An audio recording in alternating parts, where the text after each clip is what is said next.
Crime की चाह इंसान से क्या क्या करवा सकती है और इंसान किस हद तक जा सकता है, ये पता करना बेहद मुश्किल है। और आज की कहानी एक ऐसे इंसान की है जो क्राइम की सारी हदें पार कर दी थी।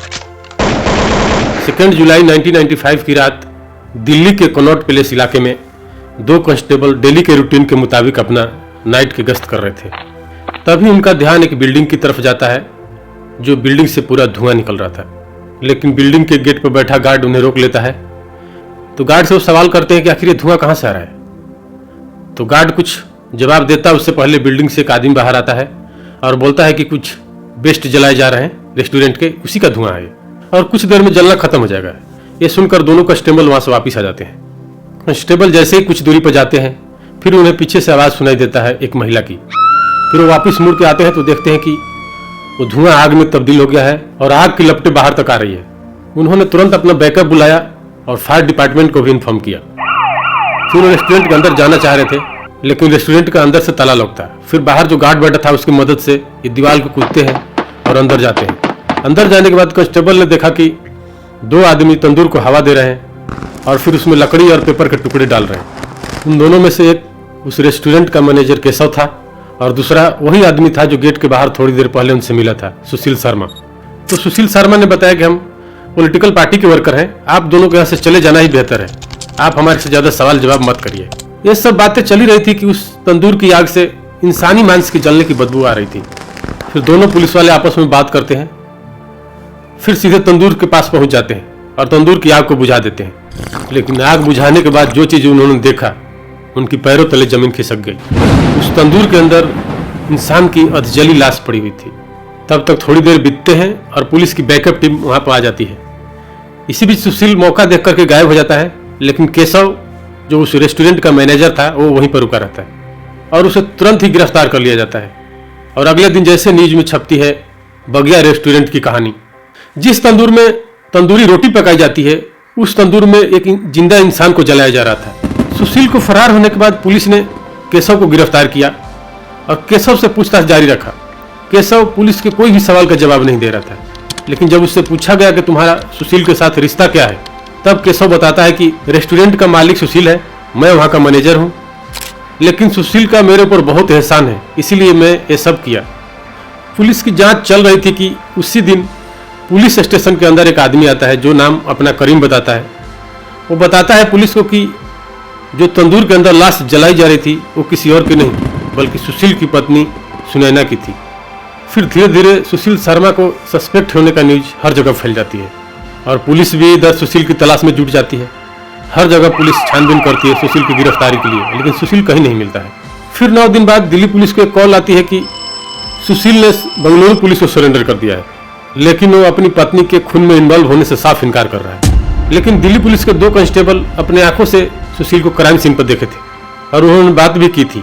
उन्हें पता था कि सुशील झूठ बोल रहा है, लेकिन सुशील पुलिस के कोई भी जवाब देने के लिए तैयार नहीं होता है। वो साफ मना करता है कि मैं सुनैना के कत्ल में शामिल नहीं था। लेकिन पुलिस जब सख्ती करती है फिर भी वो घुमा फिरा के जवाब देता है। लेकिन पुलिस के जो बड़े अधिकारी आके उसे पूछताछ करते हैं तब वो सारे राज उगलता है और बताता है कि सुनैना का मर्डर हम नहीं किया था। सुशील पुलिस के सामने पूरी कहानी रखता है और कहानी इस तरह से है।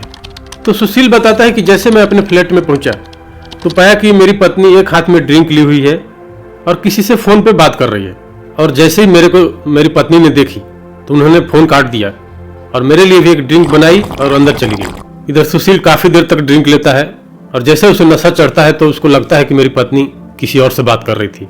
उसको अपनी पत्नी के ऊपर शक गहराने लगता है। उसको ड्रिंक लेते लेते काफी रात हो जाता है, लेकिन अपने शक को सच साबित करने के लिए उस टेलीफोन के ऊपर रीडायल करता है जिस पर उसकी पत्नी नैना बात कर रही थी।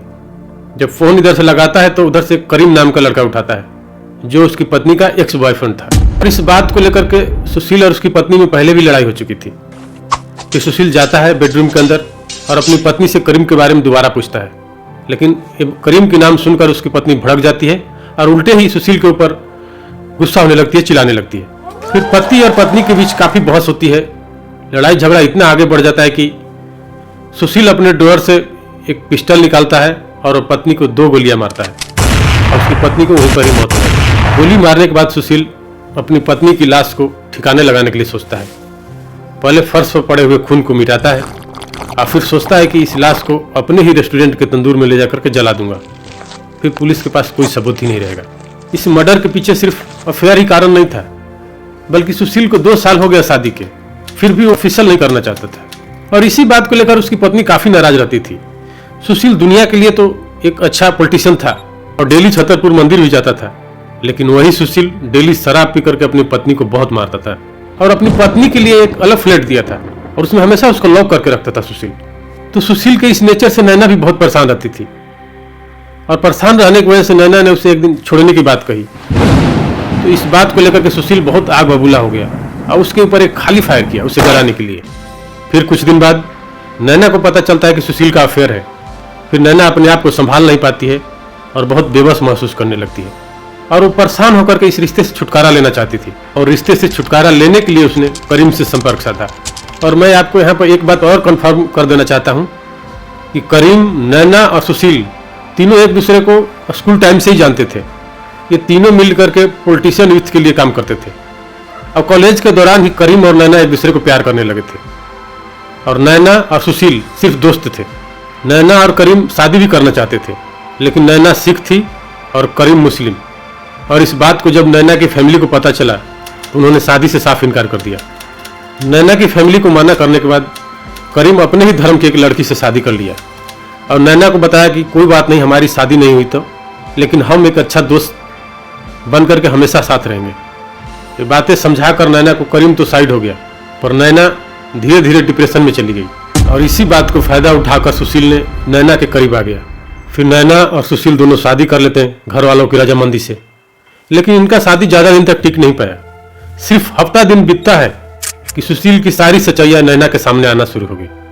वो शराब पीता था और डेली नैना को मारना पीटना उसका काम था। और जब भी सुशील नैना को मारता पीटता, नैना इमोशनल सपोर्ट के लिए हमेशा करीम को फोन करती थी। फिर इसी बातचीत के दौरान नैना ने करीम को बताया कि मैं अपनी शादी से छुटकारा पा करके ऑस्ट्रेलिया में शिफ्ट होना चाहती हूँ और वहीं अपना जीवन बसर करूँगी।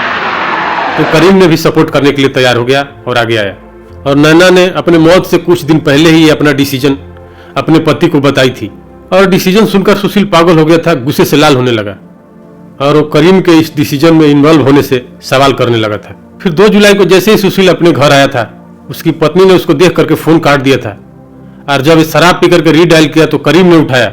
इससे सुशील को बहुत ज्यादा गुस्सा आ गया था और फिर वो गुस्से में गोली मार करके नैना की जान ले ली। फिर सुशील को जेल हो जाती है। सुशील को जेल होने के बाद अदालत में मुकदमा चला और अदालत ने सुशील को फांसी की सजा सुनाई, लेकिन इस सजा होने के बाद कई महीनों तक सुशील के ऊपर कोई भी कार्रवाई नहीं हुई। फिर इसी तरह कई साल बीतते हैं, लेकिन जेल के अंदर अच्छे आचरण के कारण सुशील को अदालत में उसकी फांसी की सजा को उम्र कैद की सजा में तब्दील कर देती है। और फिर जैसे ही अपनी सजा पूरी करता है सुशील, तो उसको 22 दिसंबर 2018 को तिहाड़ जेल से रिहा कर दिया जाता है। आपको क्या लगता है, इतने बड़े संगीन क्राइम के लिए 20-25 साल सजा काफी है या फिर फांसी की सजा होनी चाहिए? हमें कमेंट बॉक्स में जरूर बताइएगा। आज की कहानी में इतना ही। कहानी से मैं विदा लेना चाहता हूँ। Thank you.